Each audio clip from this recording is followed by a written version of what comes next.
Hello everyone, welcome back everyone. मेरा नाम है आशीष और आप देख रहे हैं टेस्टी कोडी चैनल। सो गाइस, मेरा इन्वेंटरी वाला पूरा कंप्लीट क्रेड एप्लीकेशन कंप्लीट हो चुका है। और एक बार मैं आपको रिकॉल करा देता हूं कि हमने स्टार्ट से क्या किया था। और आज मैं मूव करूंगा अपने कस्टमर कंपोनेंट पे। ठीक है। सो बेसिकली आप लोग जान लो कि सबसे पहले तो हमने एंगुलर इंस्टॉल किया था और वेब एपीआई के लिए प्रोजेक्ट मैंने क्रिएट किया था। उसमें वेब एपीआई बनाया मैंने क्रिएट के लिए, रीड के लिए, अपडेट के लिए एंड डिलीट के लिए। ठीक है। उसके बाद उस एपीआई को हमने कंज्यूम किया, मतलब इम्प्लीमेंट किया अपने इस inventory component dot T S पे। आप देख सकते हो यहाँ पे इन्वेंट्री है, उसके बाद एक हॉरिजॉन्टल रो खींच रखा है मैंने। और उसके बाद यहाँ छोटा सा फॉर्म है, फॉर्म पे product ID, product name, stock available, reorder stock. ये बेसिकली एक छोटा सा फॉर्म है। इस फॉर्म को आप फिल करोगे, जैसे सबमिट करोगे डेटा यहाँ फुलफिल हो जाएगा और यहीं पर आपको अपीयर होने लगेगा टेबल फॉर्मेट में। ठीक है। ये और इस टेबल फॉर्मेट में हमने क्या एक्शन परफॉर्म करे थे। इस टेबल फॉर्मेट में एक्शन ये परफॉर्म करा था कि अगर मान लो आप किसी भी रिकॉर्ड को एडिट करते हो तो उस रो का रिकॉर्ड सारा का सारा फॉर्म पे ऑटोमेटिक फिल हो जाएगा। और जब दोबारा से कुछ भी चेंजेस करके अपडेट करोगे तो डेटा दोबारा अपडेट हो जाएगा। ठीक है। और साथ ही साथ हमने देखा था कि डिलीट बटन पे कैसे एक्शन परफॉर्म होता है। डिलीट पे आप क्लिक करोगे तो एक कंफर्मेशन बॉक्स आएगा, उसमें पूछेगा कि क्या आप वाकई में इसको डिलीट करना चाहते हो या नहीं। अगर आप येस करते हो तो डिलीट होता है और अगर आप नो करते हो तो डिलीट नहीं होता है। ठीक है। सो बेसिकली यहाँ पे पूरा हमारा क्लिक का सारा रूल मैंने अप्लाई कर दिया है। अब सेम चीज़ हम करेंगे कस्टमर पे। थोड़ा सा कम कस्टमर पे मैं जो भी चीज़ ले चलूँगा थोड़ा फास्ट ले चलूँगा क्योंकि सेम चीज़ें हैं, लेकिन यहाँ कुछ चीज़ें अलग इसलिए है कि पीछे तो यहाँ पर तो कोई मॉडल वगैरह मैंने नहीं बनाया था। यहाँ पे डायरेक्ट टेबल रेंडर करा दिया था। यहाँ पर मैं एक मॉडल के पे एक्शन परफॉर्म कराऊंगा और उससे दिखाऊंगा कि उस कंपोनेंट से दूसरे कंपोनेंट पे कैसे कम्युनिकेशन मेंटेन करते हैं। ठीक है। तो एक तरीके से आप समझ लो कि डेटा मॉडल को के थ्रू हम डेटा को कम्युनिकेट कराएंगे one component with another component. उसके साथ हम डेटा सेव कराएंगे, डेटा को एडिट कराएंगे, डेटा को अपडेट कराएंगे, डेटा को डिलीट कराएंगे। इस कंपोनेंट पे भी बस थोड़े से कुछ चेंजेस होंगे और ये सारी वीडियो थोड़ा फास्ट भी होगी। ठीक है। तो प्लीज़ पेशेंस बना कर रखें और आपको नई नई चीज़ सीखने को मिलने वाली है यहाँ पे। ठीक है। तो अभी के लिए हम करने क्या वाले हैं, बहुत छोटा सा काम करके दिखाएंगे। ठीक है। बेसिकली इस कस्टमर कंपोनेंट को हम एक छोटा सा डिज़ाइन देंगे। अगर मैं यहाँ पे एनजी बूटस्ट्रैप खोलूँ, एनजी बूटस्ट्रैप पे मैंने क्लिक किया तो ये आप देख सकते हैं यहाँ पे दिख गया। ठीक है। अब इस पे बेसिकली इसके गेटिंग स्टार्टेड पे आप जब आओगे तो यहाँ पे उसकी डिपेंडेंसीज वगैरह दिख जाएगी और इसकी गाइडलाइंस भी दिखेगी और इंस्टॉलेशन वगैरह कैसे कर सकते हो आप देख सकते हो। ठीक है। तो आप एनजी बूटस्ट्रैप जब आप इंस्टॉल कर लोगे उसके बाद कंपोनेंट्स पे आओगे तो बिल्कुल कंपोनेंट्स वैसे ही दिखेंगे आपको जैसा कि आपको getbootstrap.com पे दिखता है। सेम चीज़ें हैं, सब कुछ वैसे है, थोड़ा सा लुक एंड फील सबका अलग होता है और इनके जो एट्रीब्यूट्स हैं उनके थोड़े से नाम चेंज होंगे। जैसे अकॉर्डियन का होता है यहाँ पे NGB है। ठीक है। मतलब NGB, NG हमारा एंगुलर के साथ वर्क करता है, इस वजह से एंगुलर का बूटस्ट्रैप जो है उसका नाम दिया है। और बी फॉर्म होता है, बी का फुल फॉर्म होता है बूटस्ट्रैप और उसके बाद अकॉर्डियन दिया है। ठीक है। तो थोड़ा थोड़ा सिंटैक्स चेंज है और थोड़ा आप भी यूज टू होने के लिए थोड़ा टाइम लोगे और मैं भी यूज टू होने के लिए टाइम लूँगा क्योंकि मैं भी फर्स्ट टाइम ये सारी चीज़ यूज़ करके आपको बता ही रहा हूँ। ठीक है।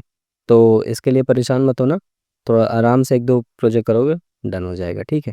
तो चलो हम इसका यूज़ भी करने वाले हैं अपने प्रोजेक्ट में। फ़िलहाल तो मैं पहले अपने कस्टमर कंपोनेंट को क्लियर कर दूं और आपको bootstrap.com की ऑफिशियल साइट तो पता होगी।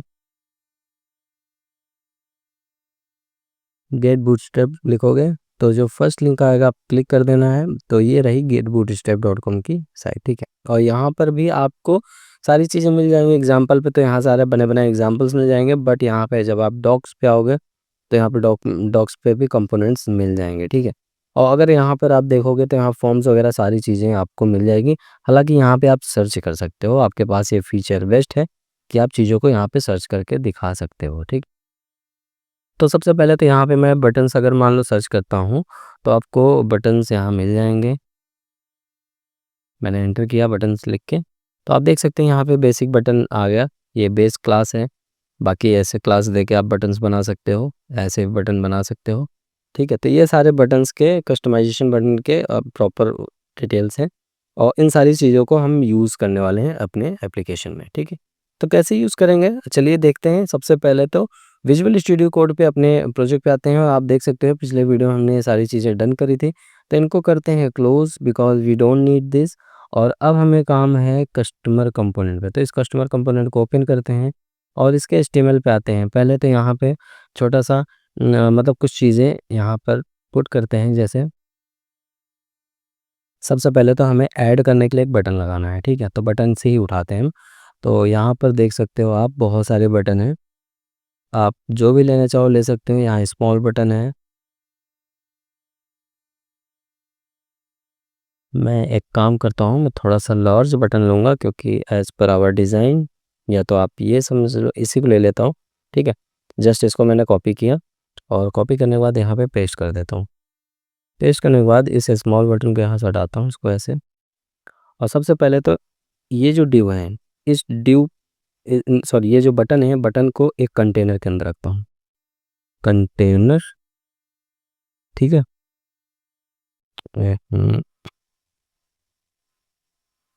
डॉट कंटेनर, ठीक है।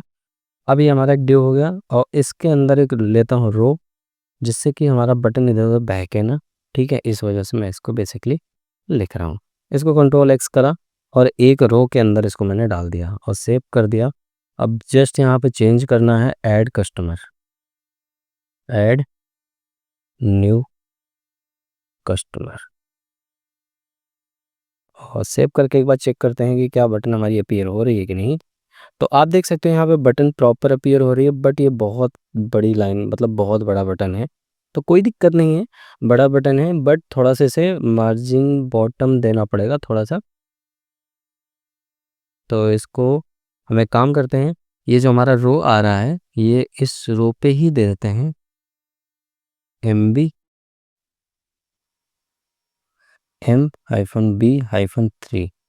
या 5 दे देते हैं। एक बार चेक करते हैं M-B वर्क कर रहा है कि नहीं कर रहा। So let me check. Okay, शायद नहीं कर रहा है। और एक बार इसको अगर MB साथ में करके देखें तो देख लेते हैं, तो भी यहाँ पे हमको नहीं कुछ रिस्पॉन्स दिख रहा है। तो हम एक काम कर लेते हैं, यहाँ पे जस्ट अभी के लिए हम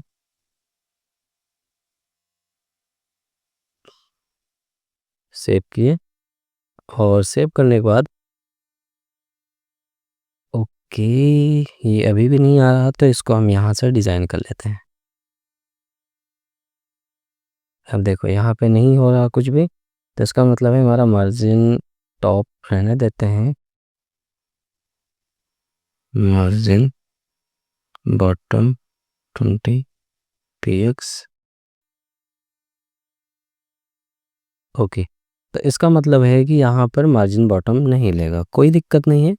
हम एक काम और कर सकते हैं, इसको हम यहाँ से हटा लेते हैं और कंट्रोल एक्स करते हैं, रो को अपनी जगह पे रहने देते हैं हम।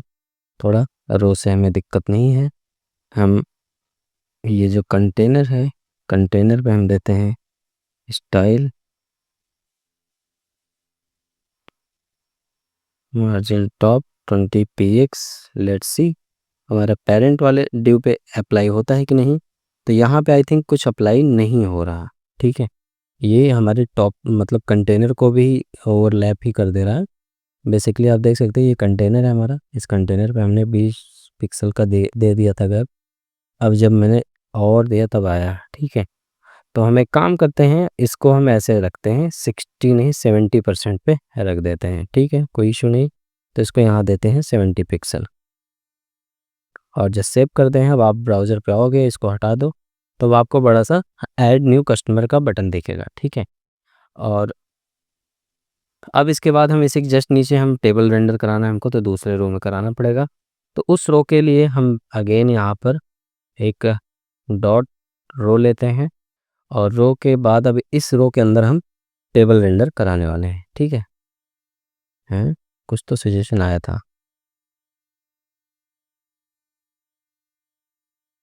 ओके, आ गया टेबल, ठीक है। तो अब आप यहाँ बताने लगा कि टेबल की क्लास जो है टेबल होगी, टेबल स्टूपिड होगा। हार्ड कोडेड ये हमको प्रॉपर बना के दे रहा है कि आप इस तरीके से टेबल आप यूज़ कर लो अभी के लिए। और ये डायनेमिक बना के दे रहा है, हालांकि कोई दिक्कत नहीं, हम टैब प्रेस कर दिए। अब यहाँ पे ये सारी चीज़ें भी मिलेगा नहीं तो एरर जनरेट करेगा, ठीक है। अभी देखो यहाँ पे, ओ भाई साहब, अच्छा ठीक है। तो हम एक काम कर लेते हैं, जो यहाँ पे रो है इस रो पे हम हार्ड कोडेड डेटा अभी फिल कर लेते हैं, ठीक है। तो फर्स्ट चीज़ है जो है हमारी आईडी है, तो आईडी हम यहाँ पर कुछ भी अभी 10 रख लेते हैं। और जो नेम है, नेम मान लो यहाँ पर रख देते हैं टेस्टी कोडीज। और जो ईमेल की बात है तो ईमेल भी हम यहाँ पे कुछ ना कुछ डिफाइन कर ही देते हैं, xyz@gmail.com मान लो, ठीक है। और फ़ोन नंबर यहाँ पर कुछ भी डाल सकते हो, +9123434222, ठीक है। एड्रेस में आप एड्रेस प्रॉपर डाल सकते हो जो भी आपको डालना हो। तो यहाँ पे एड्रेस पे बहुत ज़्यादा एड्रेस वाली चीज़ें हैं, तो हम इतना फॉर्म नहीं भरने वाले हैं, ठीक है। और इसको मैं नहीं, फ़ोन तक हो गया, हाँ ठीक है, इतना हो गया। अब इसको मैं हटा देता हूँ, या तो सिर्फ कंट्री यहाँ डाल देता हूँ, ठीक है। एक सेकंड, पहले एड्रेस वाला पूरा, सिर्फ एड्रेस का एड्रेस रहेगा बस, या तो कंट्री अकेले रहेगी, ठीक है। कंट्री मैं दे देता हूँ अभी बाय डिफ़ॉल्ट इंडिया, ठीक ठीक है। एंड यहाँ क्रिएटेड डेट पे हमको कुछ नहीं चाहिए, क्रिएट अपडेट भी नहीं चाहिए इनफैक्ट। अभी मैं हटा देता हूँ, अभी बाद में इसको चूज़ करूँगा कि क्या लेना है क्या नहीं रखना है, ठीक है। तो हम इन सारी चीज़ों को हटा देते हैं और क्रिएट अपडेट को भी अभी हटा देते हैं। अभी के लिए हमें बस इतना ही रखना है। और यहाँ पे @ का इशू आता है, तो आप इस पे @ का सिंबल लगाना हो तो स्पेशल कैरेक्टर लिखना पड़ेगा। तब तक के लिए हम यहाँ पे लिख देते हैं ऐट, ठीक है। तो ये समझ जाएगा, इसको सेव करते हैं। अब एक बार ब्राउज़र पे आउटपुट देखते हैं, तो आप देख सकते हो सिंगल डेटा हमारे पास यहाँ पे लिस्टेड है, ठीक। बट इस पे गैप मेंटेन नहीं है, आप देख सकते हो ऐड बटन के जस्ट नीचे थोड़ा गैप होना चाहिए, तो इसको भी थोड़ा सा हम गैप मेंटेन कर देते हैं यहाँ पे। तो गैप मेंटेन करने के लिए जस्ट ऐड न्यू के बाद हम एक एचआर क्रिएट कर देते हैं और एक बीआर भी दे ही देते हैं, ठीक है। अब एक बार सेव करते हैं। अब आप देख सकते हो ऐड न्यू के बाद एक हॉरिजॉन्टल रो है, उसके बाद एक स्पेस है, देन यहाँ पे हमारी टेबल प्रॉपर दिख रही है। अब जब हम इस पे क्लिक करें तो हमें एक कंपोनेंट ओपन होना चाहिए, ठीक है। तो उसके लिए आपको करना ये है कि आपको एक कंपोनेंट और बनाना पड़ेगा इनसाइड द पेजेस, ठीक है। पेजेस के अंदर आपको एक और कंपोनेंट बनाना पड़ेगा। तो हम पेजेस के अंदर आते हैं, बेसिकली पेजेस पे राइट क्लिक ही करते हैं, ओपन इंटीग्रेटेड टर्मिनल कर देते हैं एंड जस्ट यहाँ पर टाइप करते हैं customer sorry NG, G for generate, C for component, customer hyphen add edit, ठीक है। या कस्टमर डिटेल लिख देते हैं, detail detail hyphen dialog and enter hit करते हैं। तो ओके, कोई नहीं, इसको हम कॉपी कर लेते हैं और यही सेम चीज़ हम अपने टर्मिनल पे करा लेते हैं, ठीक है। Due to some reason I think NG module का कुछ इशू होगा जो कि हमारे ग्लोबली हिट नहीं कर रहा होगा और हमारे विजुअल स्टूडियो कोड से कोलैब नहीं होगा, सो इस वजह से ऐसे एरर आते हैं, ठीक है। तो अब हम यहाँ पर हमें बड़ा लंबा जाना पड़ेगा, लंबा मतलब in the sense NG, G for generate, C for component. अब यहाँ पे मुझे देना पड़ेगा कि सबसे पूरी लोकेशन देनी पड़ेगी। तो पूरी लोकेशन ना देने से बढ़िया काम आप कर सकते हो, इसे क्लोज़ करो, एसआरसी के अंदर आओ, ऐप के अंदर आओ, पेजेस के अंदर आओ। अब यहीं पे डायरेक्ट टाइप कर दो आप CMD और सेम कमांड यहाँ पे ही पेस्ट कर दो, ठीक है। NGGC कस्टमर डायलॉग और इंटर कर दोगे तो अब देखो कस्टमर के सिमिलर में सिबलिंग में एक कंपोनेंट और क्रिएट हो जाएगा। ये देखो क्रिएट हो गया, ठीक है। और इसका नाम है कस्टमर डिटेल्स डायलॉग कंपोनेंट, ठीक। अब बेसिकली यहाँ पर आपको करना ये है, यहाँ पे भी हम जस्ट एक कंटेनर क्रिएट कर ले रहे हैं पहले, कंटेनर। और यहाँ पे भी हमने किया रो अब यहाँ पे भी हम आते हैं और इस पे हम एक बूटस्ट्रैप पे हम एक फॉर्म सर्च कर लेते हैं। ठीक है, जब फॉर्म सर्च किए तो आप देख सकते हैं यहाँ पे कुछ इस तरीके से फॉर्म आ रहा है और फॉर्म कंट्रोल से लेते हैं तो यहाँ पे अब छोटे छोटे फॉर्म दिखाई देंगे। ठीक है, ये ऐसे। तो हमें जो लेना है वो सिंपल सा कोई एक फॉर्म उठाना है।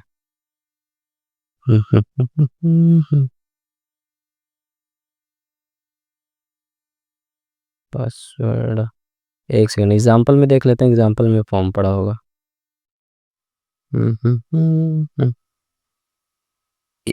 फुटर से है प्राइसिंग।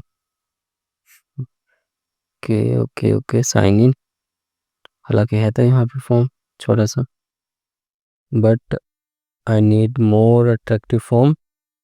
सो ओके, यहाँ पे फॉर्म नहीं दिख रहा, कोई नहीं है, हम उसी फॉर्म को यूज़ करते हैं। यहाँ पर लेआउट पे एक बार चेक कर लेते हैं, कुछ मिल गया। ठीक है, लेआउट में ये मिल गया। ठीक है, तो इस फॉर्म को हम डायरेक्टली यहाँ से कॉपी कर लेते हैं और कॉपी करने के बाद जस्ट यहाँ पे पेस्ट करते हैं और first name last name just save कर देते हैं, भी इतने पे रखते हैं। ठीक है, इसको हम बाद में डील करेंगे।